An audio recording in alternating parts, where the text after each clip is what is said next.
some supplies, tools, and someone to show you how. That's where I come in. I'm Stellathena of Athena Stained Glass. I've been doing stained glass for almost 25 years using the Tiffany technique. I have a degree in education and 32 years teaching experience. Let me be your stained glass guru. Come on, I'll show you how.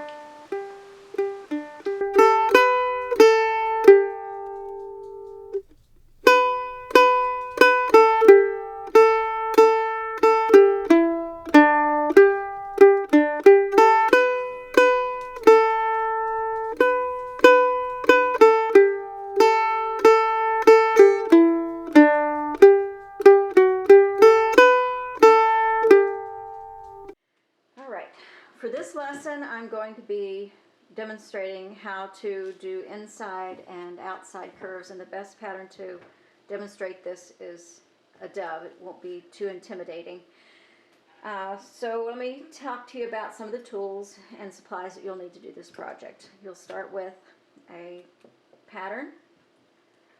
You'll also need a pair of pattern shears, and these shears look like a regular household shear, but has this unique lower jaw that has a gap that helps you to remove just the amount of material equal to the thickness of 2 layers of copper foil. You can see it's just a little bit of material.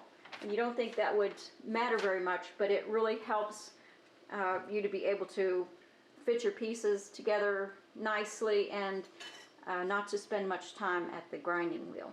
Glass cutter, your Grozing pliers, and your needle nose pliers just to make your jump hoops, which I demonstrated earlier. You'll need Flux with your little brush, Patina, or 60/40 solder, and the 7/32 1.25 mil with a copper back. And the color of the backing won't matter because we will be using opaque glass and it won't be showing through anyway. So I'm not going to demonstrate how to cut your pattern in this lesson, but what I am going to go over is some things that your pattern is going to need. You're going to first start with 2 exact copies of the pattern you're going to do, and they have to be numbered exactly the same. So this pattern starts out with number 10, 11, 12, 13, 14, 15, 16, 17, 18, 19, 20, 21, and 22. And it's best if you use tag board for this instead of regular printer paper. So I've numbered these both the same. Now the one that gets cut up has to have some other information. Now this is just going to be white, so I'm not going to use different colors, so I'm not going to add a glass color code. If I were going to use a glass color or several different colors in this, then I would label my pieces according to what type of glass I was going to use. For example, if the body was going to be a different color than the wings, then I would say A. You know, this is glass type A, this is glass type B, B, B, and so forth. But for this lesson, we're just going to be using one color. So we're not going to use the color code, but another code that I'm going to use is the directional arrow. And when I get my pattern cut up into pieces, I pick one of these to cut up into pieces, then the pattern that I cut up is going to have directional arrows. And that tells me how I'm going to lay that piece on a piece of glass that has a grain to it. So I want this wing to have the feel of feathers that are growing in this direction. So I would add arrows to show the direction that I would lay the pieces of glass on, or the pieces of pattern onto my glass. So I would want the direction of the body to be going this way, then the feathers on the tail, going like this, and maybe the head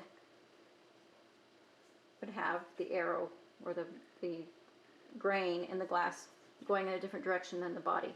And then this will probably be just a solid black, but just in case I decide to use a glass with some direction to the pattern, then I will show what direction I would want that beak to lay. So like I said, you'll need two exact copies of the same pattern.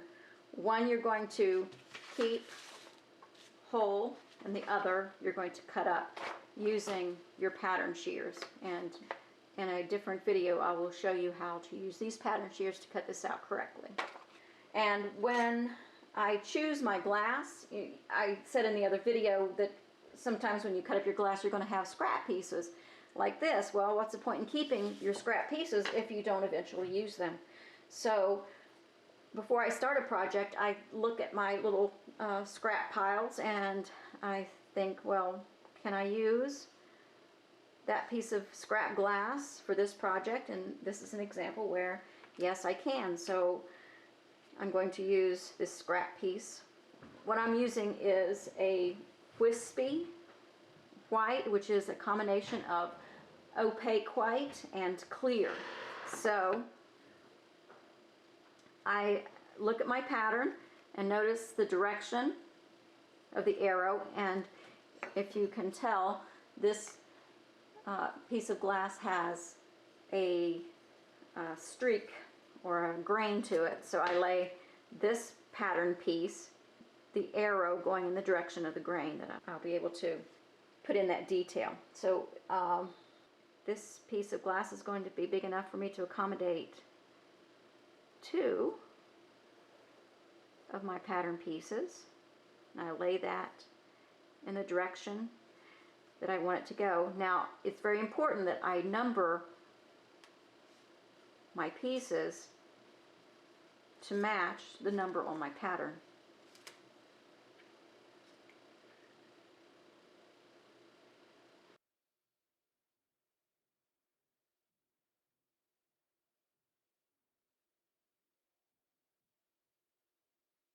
So every time I mark around one of my pattern pieces, I want to hold it really still. I've seen videos where stained glass artists put a sticky substance on the back and then take their cutter and cut around this. I've never had success doing that.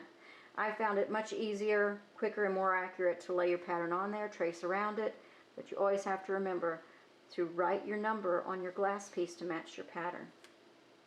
So I'm going to take another piece that just barely fits on there, but I'm glad I was able to use this piece of scrap. And again, you always want to choose the smoothest side of your glass to mark and score your glass. And this was number 22. Always put your marks back on. And for this pattern, I thought the body should have a more solid feel than the wings. So I'm kind of using a type of glass with a little more streak and light in it than the body. It looks more solid. It still has a grain though. It's barely noticeable, but it does still have a grain. And this pattern piece barely fits on there, but it does fit. If any detail hung over the edge, then it wouldn't be suitable, but this is 11.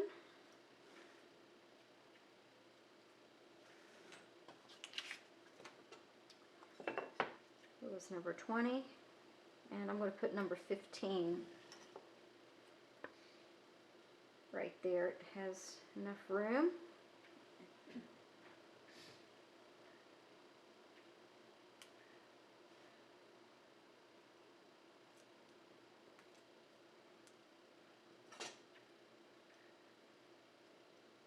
Notice that the arrow on my pattern piece is lining up with the grain of my glass.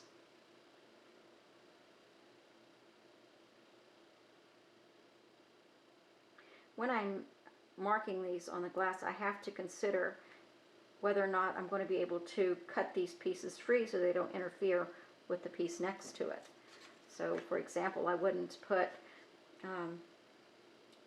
this piece right in front of this one where I'd have to cut this and run the danger of running into another piece of my glass. So you always have to pay attention to make sure that you'll be able to get those out.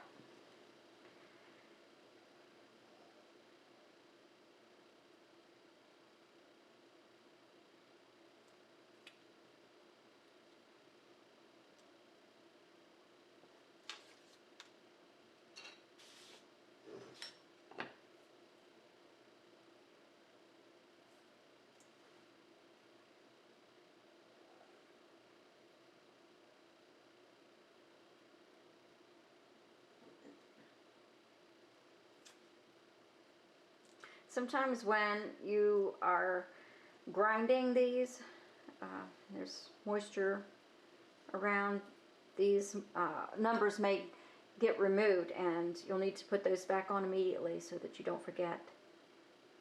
And with a project of this size where there's not that many pieces, it's not going to be so hard to figure out where it goes, even if it does come off. But if you're talking about a pattern that has hundreds of pieces, then it's very important that you get those numbers put right back on.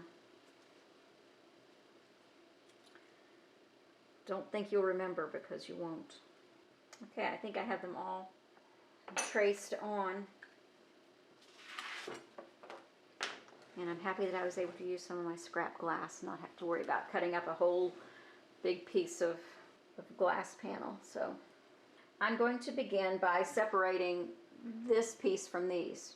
So I'm just going to, I can start here and use this line and travel up and do that, where I could just cut in between and then trim it off, but why waste time? I mean, if I can cut a piece of my pattern,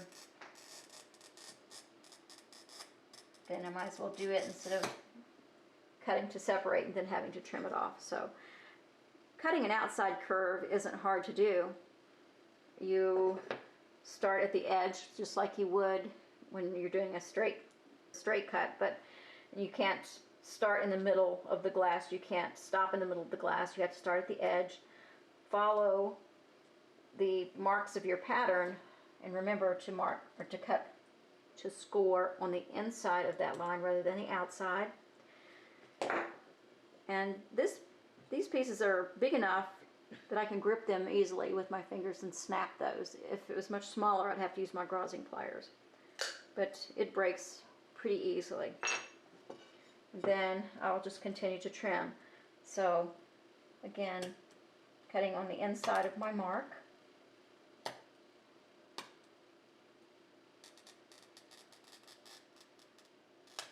And again, ideally, I'm trying to remove all the material that I don't need while preserving every little speck of glass inside those marks. So using the curved jaw, I put that jaw underneath the glass on the opposite side where it's scored, put it right up to the line, and then pull. That little shard is not worth keeping. You can't use it for mosaic, you can't use it for jewelry or other projects, so I'm just going to put that in the scrap, in the garbage, and then always get in the habit of cleaning your surface for safety reasons and to protect not just you but your glass project. And when you're sweeping the glass, try to put it into a can so that it doesn't get all over the floor, because you'll get the glass embedded in the soles of your shoes, and then track it onto your hardwood or vinyl, the linoleum, and then do damage. So either have a designated pair of shoes that you wear in and out of your shop area, or keep your floor clean. So now I'm going to take this part off, so I'm going to cut on the inside of this line. And this isn't a difficult inside curve, so you're just going to Hold steady pressure. Listening for that scritch. And I can use my fingers to break the glass. It's a relatively big piece of glass. So, piece 12, again, I'll start at the edge of the glass, cut on the inside of the mark that I made. Now I'm going to just travel straight through and find another edge that I can end that score.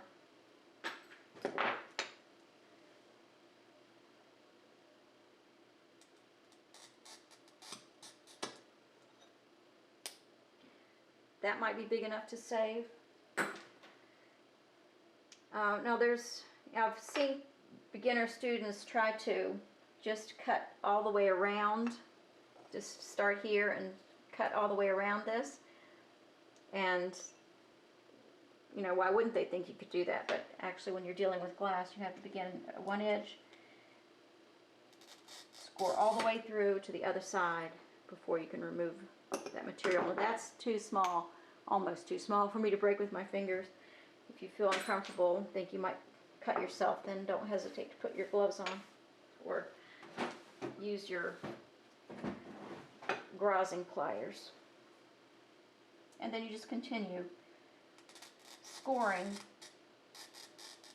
and removing glass until you've got that whole piece out. While I'm cutting these out, I'll just lay them on my pattern. Although it's definitely not ready to fit nicely, I'll have to lay these all out until I get them finished, and then I'll take them to the grinder.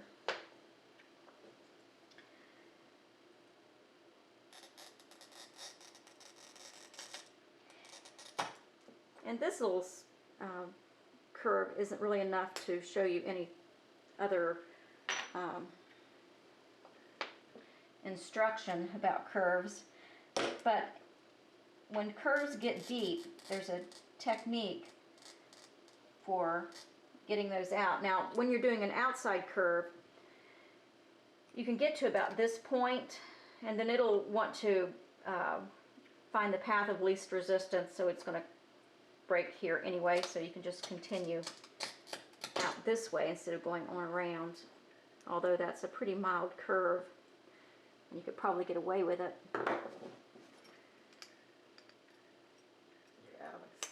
View. It's right here.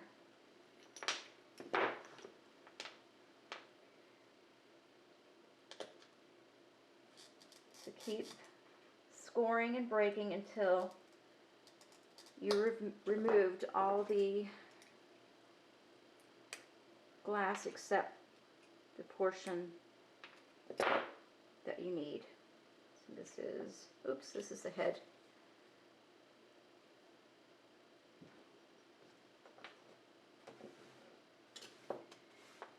You might think it's tedious to keep cleaning your surface like this until you cut yourself, and then you'll learn that it's a good habit to get into.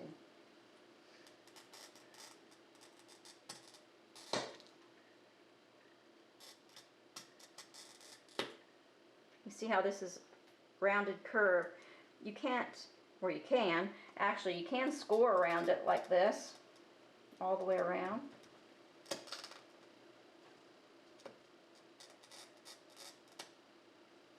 However, when you break it, it's not going to come out that way. So when you have a sharp convex curve, then when you get to the height of the curve, just keep going forward. Just go into a straight line, and then it's going to break that way anyway.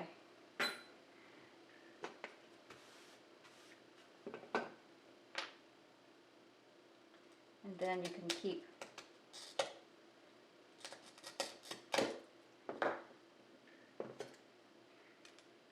following that around and just breaking it off until you end up with just the material that you want. For this piece, there is some concave curve to that, but still, this isn't concave enough for you to have any kind of other special instruction. And the same with this convex curve. I keep getting this mixed up. Convex curve. It's not really sharp enough for you to have any other instruction. So if you cut or score through here like that, you could probably break it and get it out. But my worry would be losing this tip. So anytime you have a sharp tip like this that has to do with any type of curve, then you don't want to take the risk of losing that. So I want to remove that in a way that there's not going to be much resistance to it or much pressure against that little tip. So I'm going to just cut it straight off. Now I'm going to come up through here like this. Now if I was worried about losing this tip, then I could get to about here and then veer away from it, but this really isn't a sharp enough curve where it's going to put a lot of stress. Watch me break it, now that I've said that.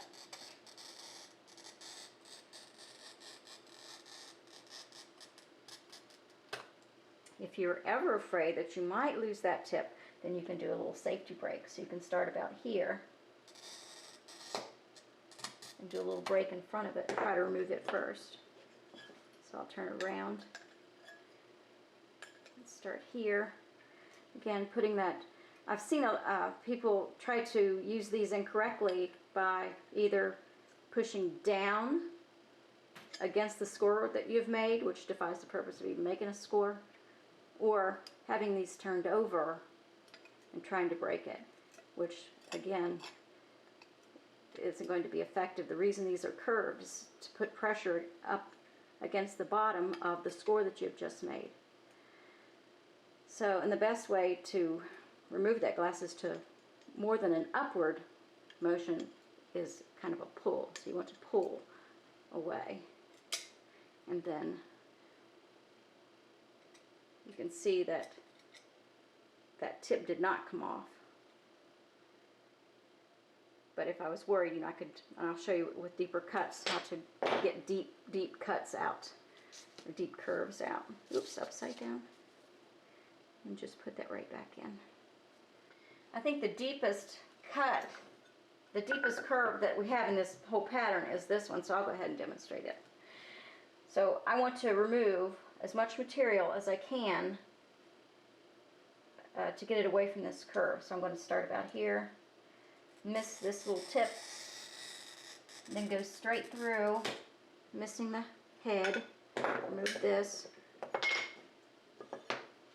Now I'm going to go ahead and score this curve all the way through.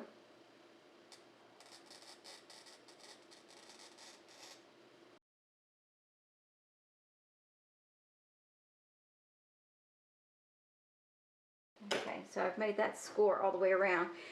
Now, it's possible that I might be able to get this out, but I run the risk of losing this little tip. I don't want to do that. So I'm going to come in about, oh, not even 1/4 of an inch and make a little safety break right beside the last score that I made.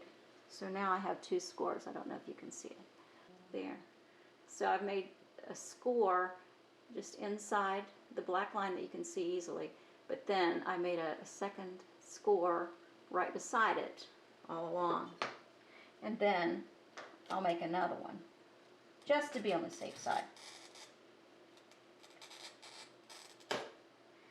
Now if this were a really deep curve, so in between these little scores that I've made, I'm going to make little arcs, and you never want to make straight cuts. So I'll put a little mark to show where I've made this score line, and then I've made another score line like this.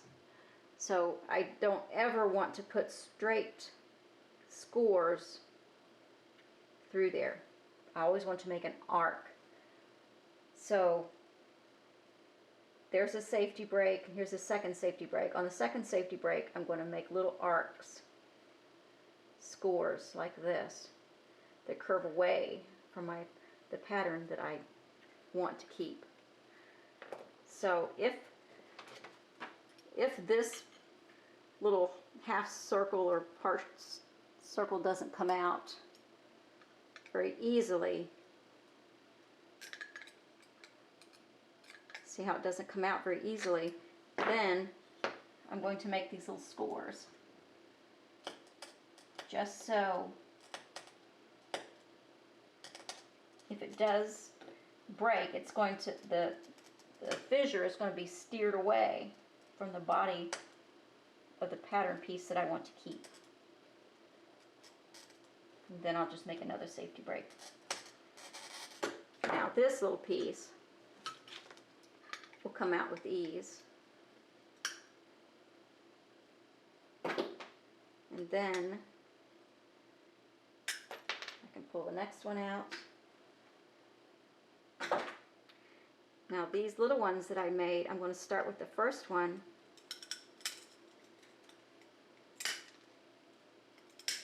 Pull it out.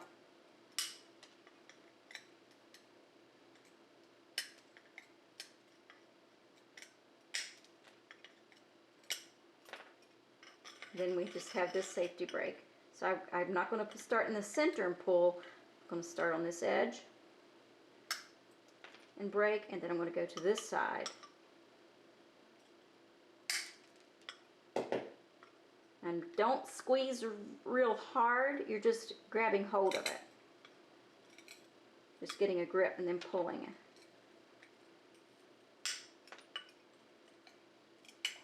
Until you have all that removed. Otherwise, if you tried to just take that out with the first score, it would have shattered either this head or that little tip on the end. So now we have to clean up our mess. And that's probably the worst curve, or the most difficult curve of this pattern to get out. The rest of it's going to be pretty easy. There's this little curve right here, but I don't think it's going to be deep enough to worry about breaking anything.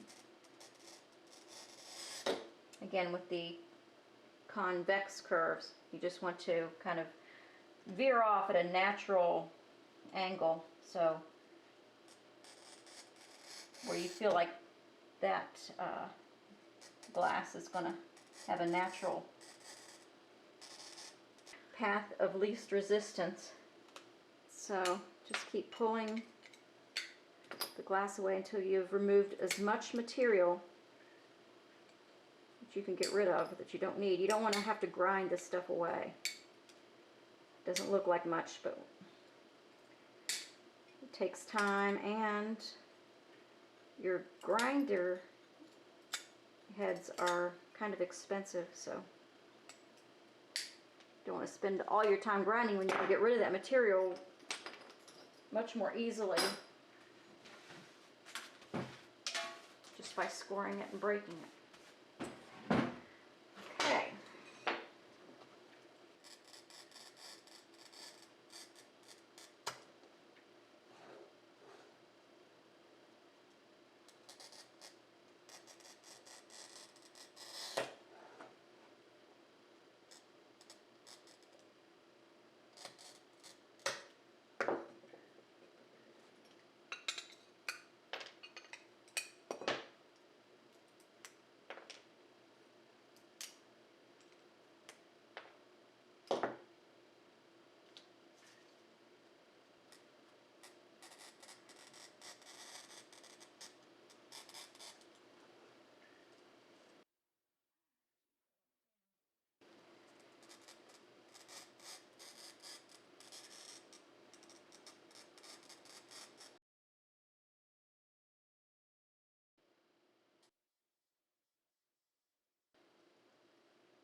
Oh, it's very hard on your hands.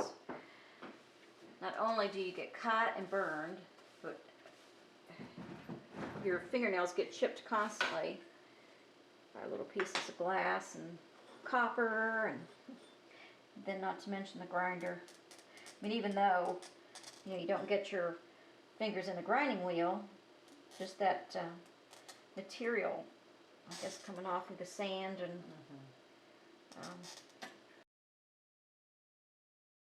it doesn't take much, especially if your fingernails get wet and stay wet.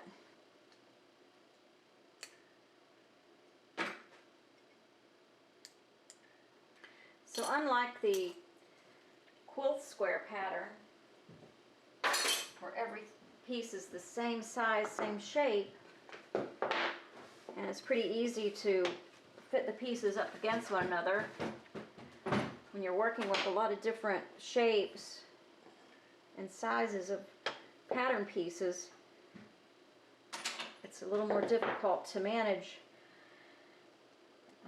fitting it together and grinding it to make it fit. So accuracy when you're cutting really helps.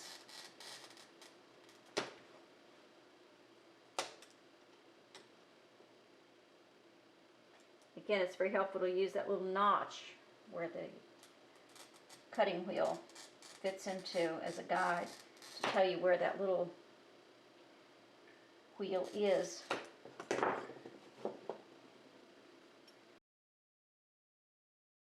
You can see those little shards sparkle, and I'm telling you, those things will hurt worse than a big piece of glass. I think I'd rather get just cut rather than have a little shard of glass embedded. It's so small and so hard to see, and it just stays in there. I've got glass embedded that I've had in there for years, and some, it's encapsulated after a while, but for a long time, anytime you use a finger or a thumb, and you can feel that, it's enough to teach you to clean up your workspace. So just a couple more pieces, and we'll go to the grinder.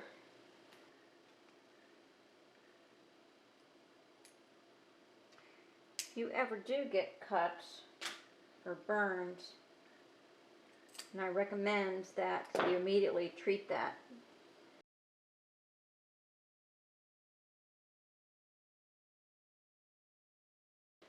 So there we go. The only piece that I have left to do is that. Now this is an example of when you would need a silver Sharpie. I can still tell.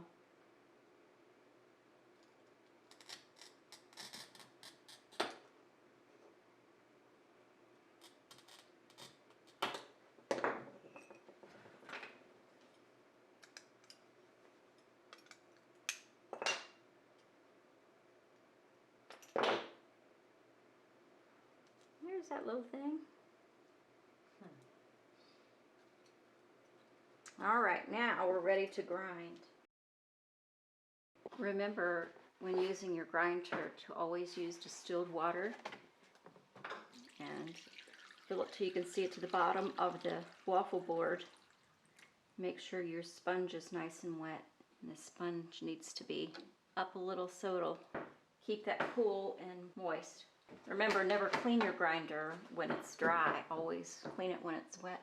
You want to always keep your grinder filled with water to prevent you from getting silicosis from breathing dry silica sand.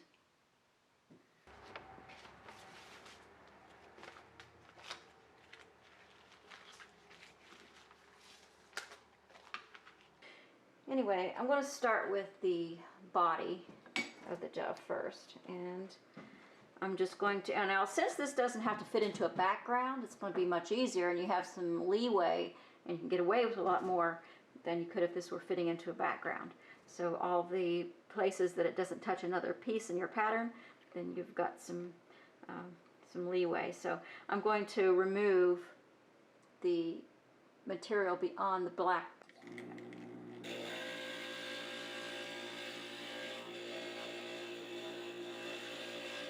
So I don't want to keep grinding once I've removed the black.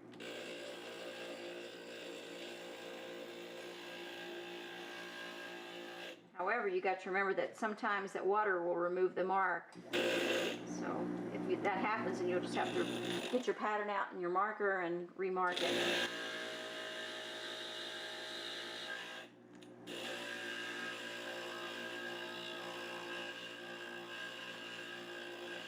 I feel some sharp things against my skin over here, so I'm going to take this all the way around. Now when I push against it with my thumbs, it won't hurt.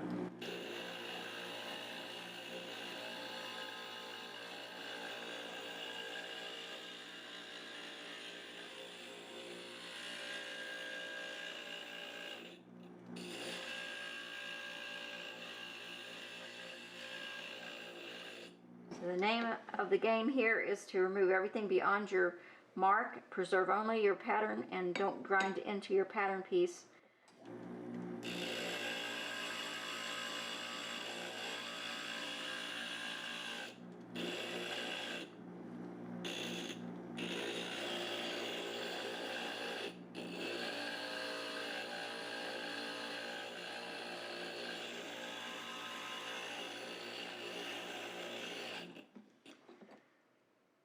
Okay, now if like right now I don't have protective plastic over my, I want to keep this dry when I put it back in my pattern unless I have something to protect my pattern with.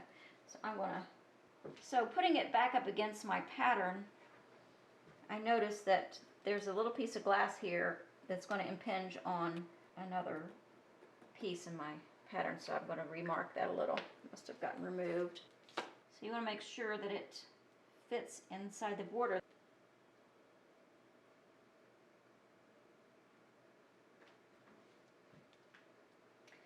Yeah, let's see, I'll get rid of this beak before I lose it.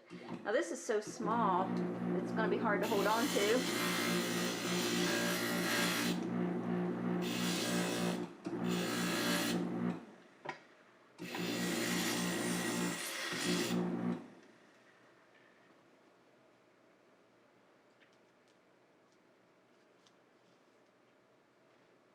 There.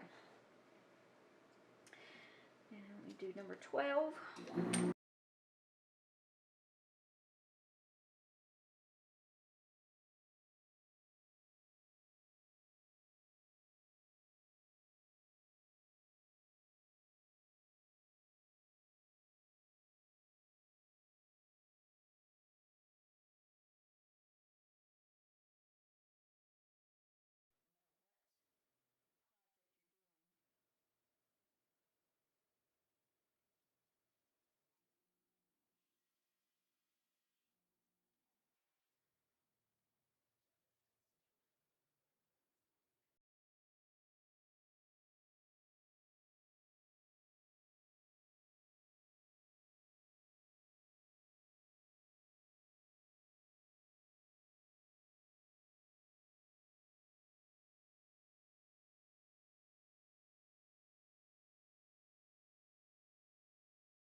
So we've got that, our pieces all ground to fit our pattern, and your pattern is a guide. The most important thing is that the pieces fit up against one another well. So we said we needed 2 pieces, or 2 patterns, and one we cut up and one we keep whole.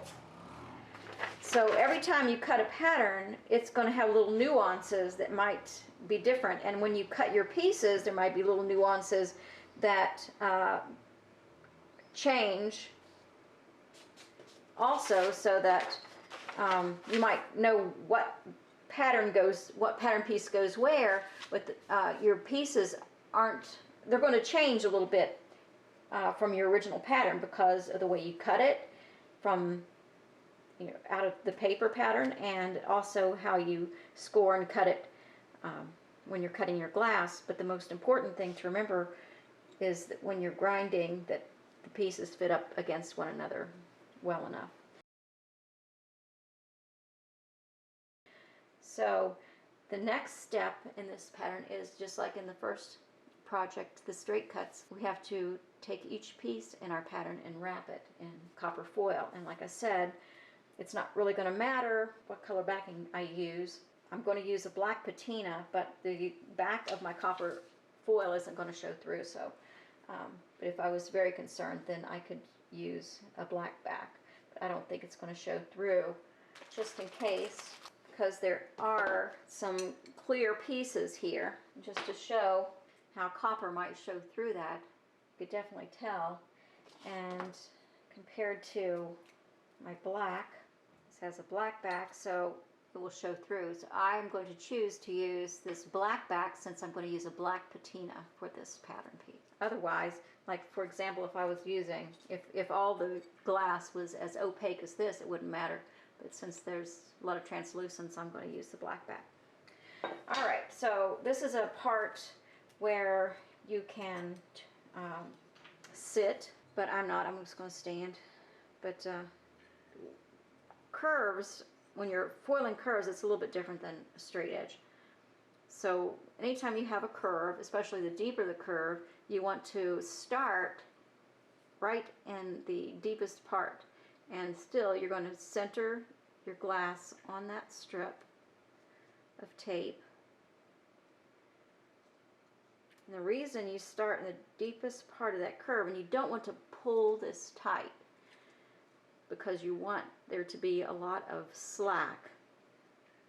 And if you started here and pulled tight, it's going to go across this dip like a bridge, and then when you force your tape down, and it's going to crack the edges, and it'll be very evident. So you don't want to tear your tape or get little nicks or cracks in it, because your solder is not going to cover that up.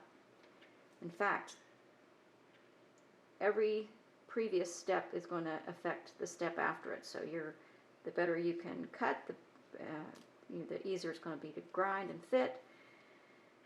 The better you grind and fit, the easier your tape's going to be applied.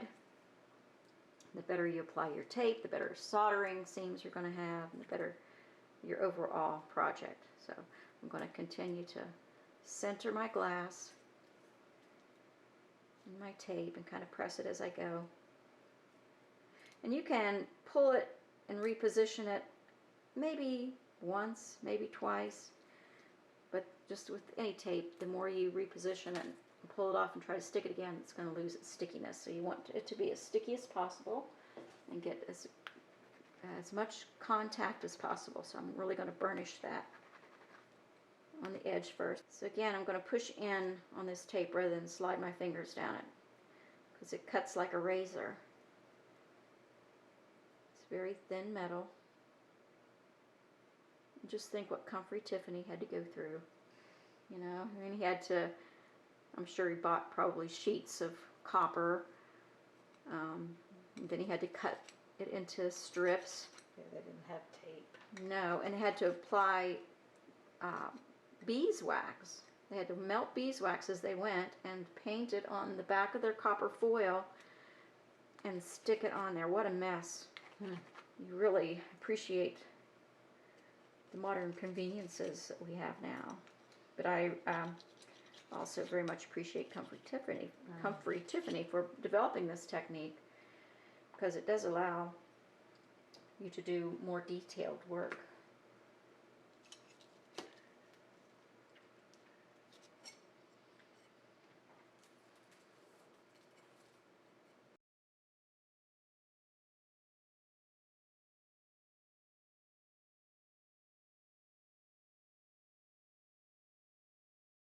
this is a very deep curve, and it's important. The deeper the curve,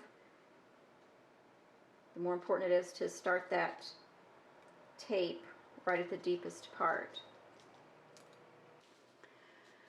So now we've got this pattern cut, ground, wrapped in foil, and the next step is to solder it in place. So again, I'm using paste Flux 60-40 solder, the 60% tin, 40% lead. Take a little bit of Flux on my brush, and just where there's an intersection of pieces, I'm just going to put a dab of Flux just to hold that in place so that things don't move around while I'm soldering. And this is lead-free Flux. I'm sure there's some toxicity to it. You should probably wear gloves if you're touching it at all. So you want to take some time, get things to fit as well as they can. Okay, now that it's hot enough, I'm going to just clean it a little.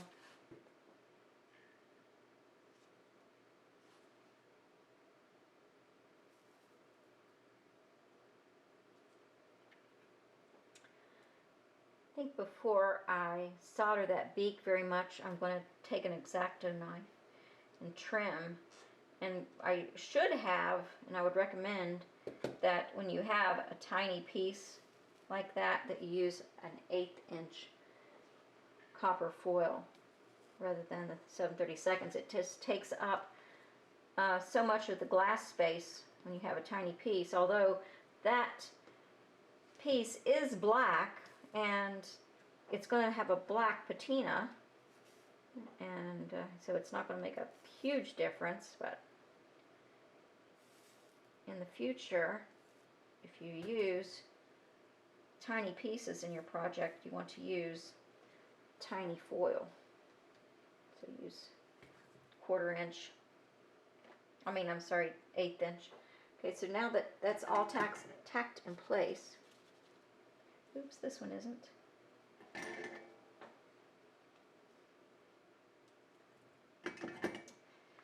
Now I can apply Flux to all the copper.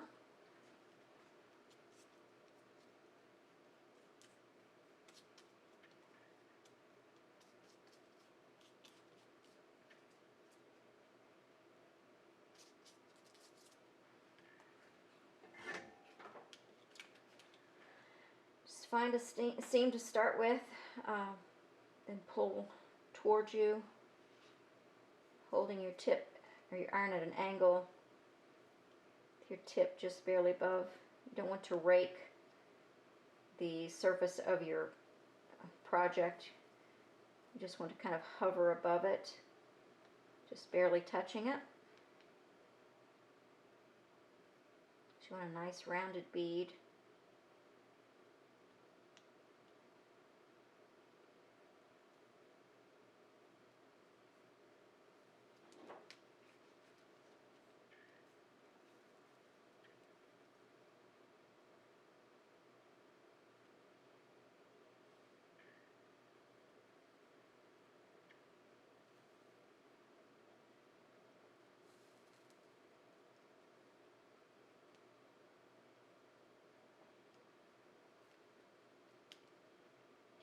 So a lot of people, when they first start out, they want to melt a bunch of solder, and it kind of has a glob.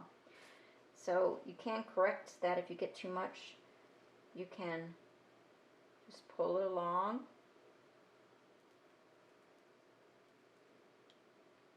Until it evens out.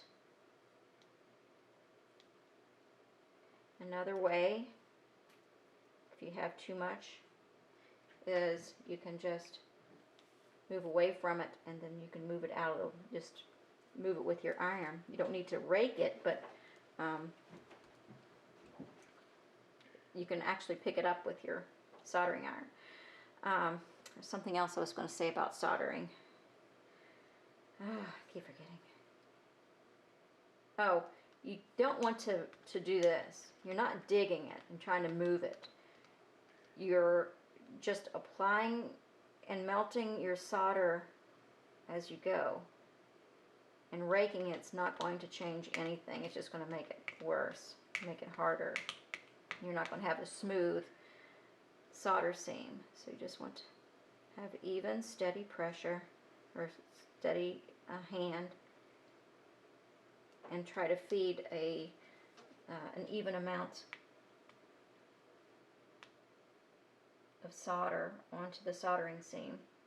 Like here, it's just maybe a little much, so I'm just going to pull a little bit of it off and put it on another seam.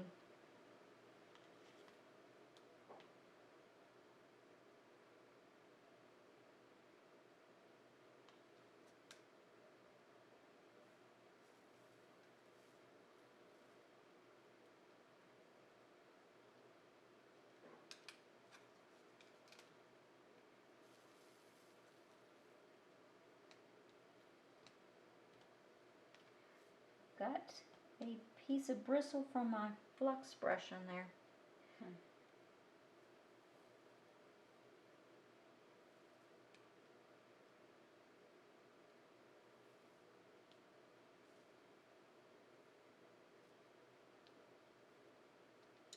And again,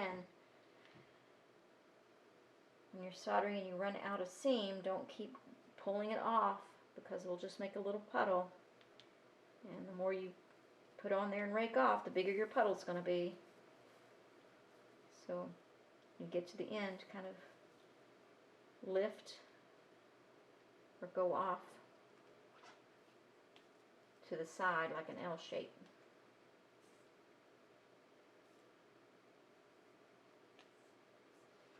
Now we just have the tinning to do around the edges, so I'm going to put just a little more Flux.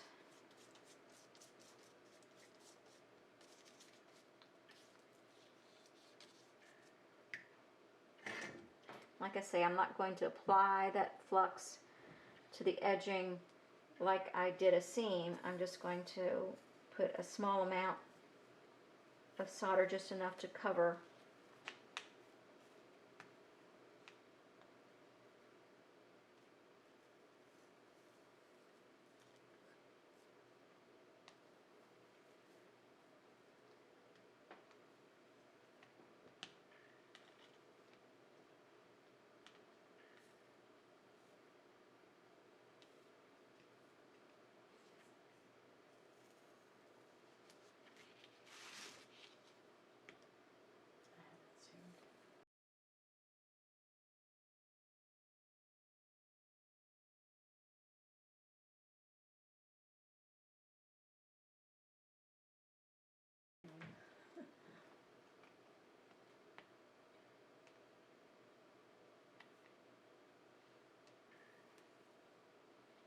Okay, so I think I have all the copper tinned.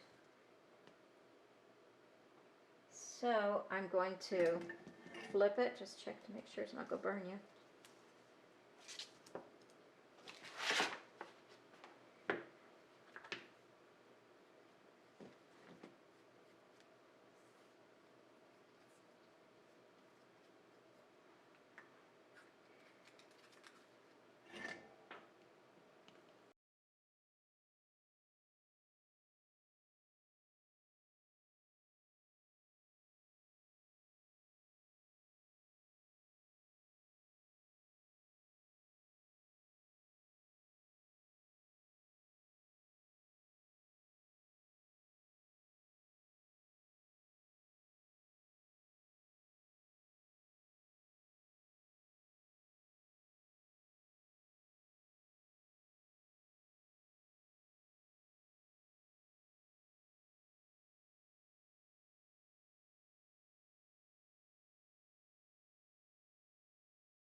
Now I'm going to have to lift this to do the edging. So I'm going to put my glove on my non-dominant hand so I can hold my project without getting burned, because it is pretty hot right now. Just make sure that edge all the way around is fluxed.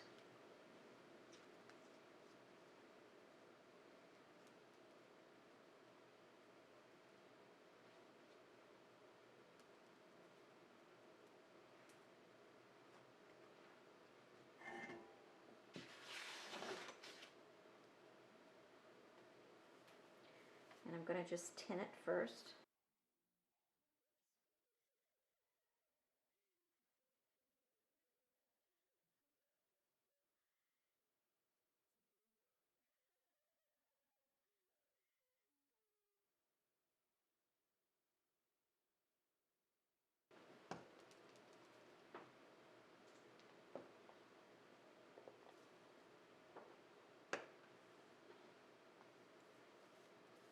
So now that I have the copper tinned, I'm going to go back and add the edging. So to do the sides, you can't hold it like this because it's like water, it's going to run off, right? So you have to, wherever you're soldering and melting solder onto it, you have to hold it horizontal. And you can't have it this way because it'll drip. You can't have it this way because it'll run off. Or like this, you have to hold it straight up and down and horizontal. Might have to let it set up just a little bit. Leave a little gap and then melt it in between.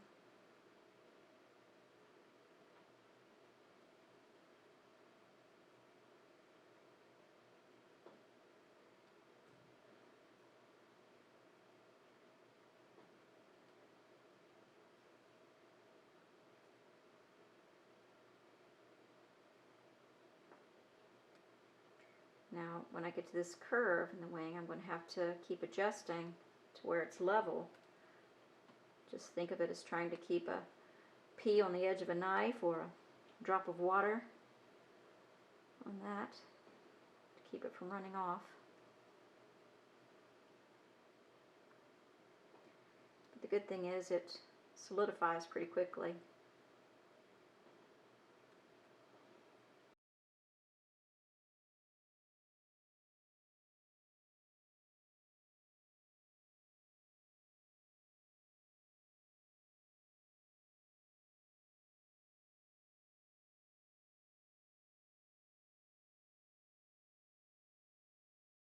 So I finished soldering this, and I was checking to see if I had all my soldering seams right, and they seem okay. So next I have to decide which side I want to be facing me when I hang this. So of course I want to choose the side that is the smoothest. I mean, the back side of this is kind of dull, but the front side is smooth and shiny, so that's the side that I want showing. So I have to flip it over so that I can deal with the back, and I'm going to attach my jump hoop. So the center of balance, you have to think about how you want it to hang. So the center of balance is like right there. So when it hangs, it looks like the bird is in flight.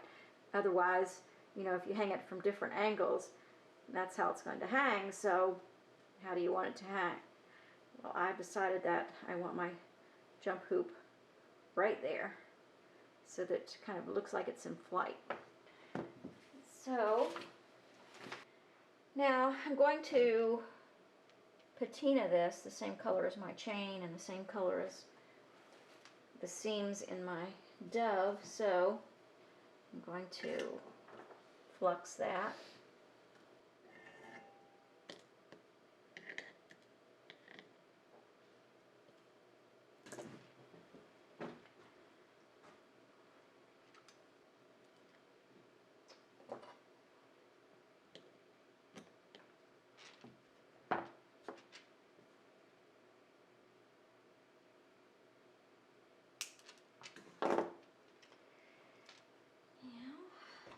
Another jump hoop. There we go.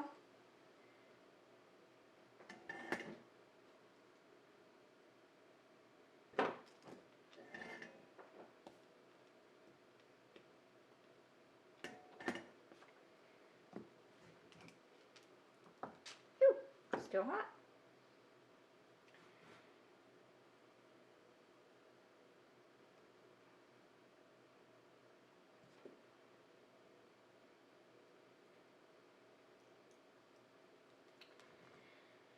So again, you had to connect that jump hoop to a seam rather than the edge where the tape is just glued or just stuck to it. So I'm going to do the same here. there's this seam where the beak meets the body.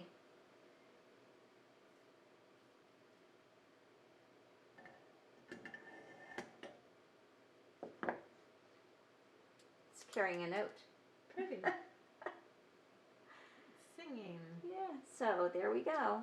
And you can hang different little embellishments from it. Now, the last thing I want to do is to put a little eye on my dove.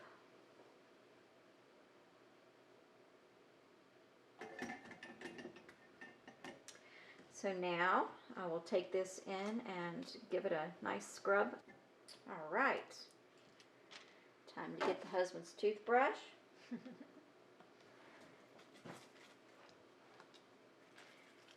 So again, I like to use dishwashing liquid. You can use other degreasers. A little bit of like Barkeeper's Friend or something that doesn't have bleach. You don't want something that has like an ammonia or vinegar or anything in it, especially after you've patinaed and waxed and everything. And you're cleaning, just kind of wash it with soap and water and give it a good buffing. And of course, don't push outward on the tape, always come inward.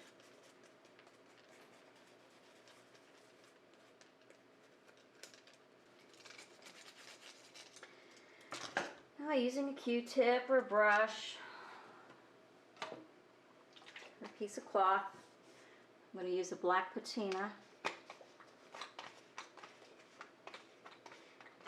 And if you don't use any patina at all, I mean, that's certainly an option, but eventually it will go through different stages and get blotchy and gray and eventually turn black anyway. So I'd save yourself a little grief and just go ahead and apply a patina to change that.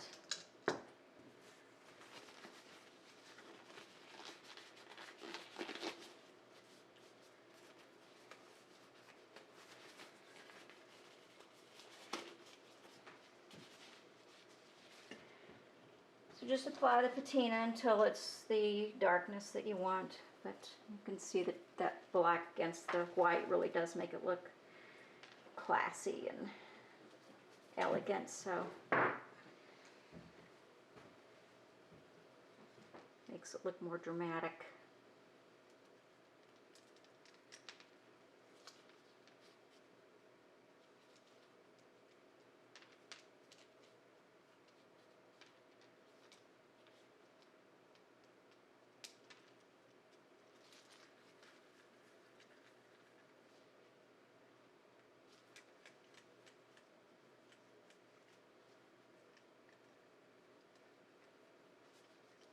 Oops, tangled up.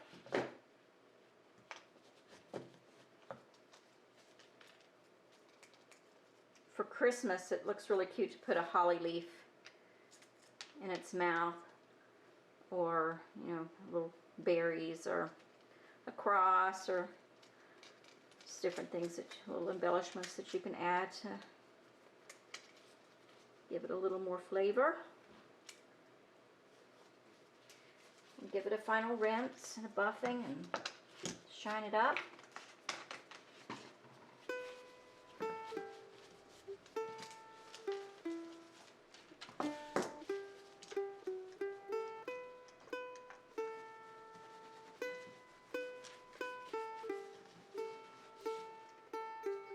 There we go.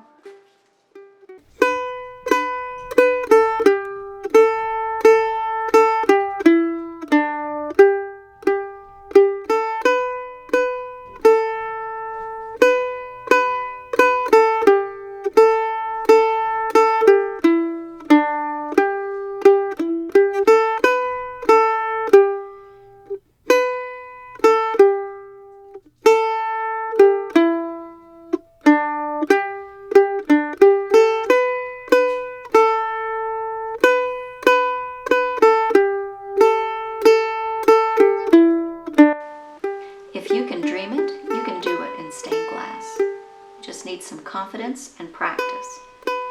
Check out my other videos. If you find you have a question, please post them below. If there's something you would like for me to teach you, let me know. Thank you for watching.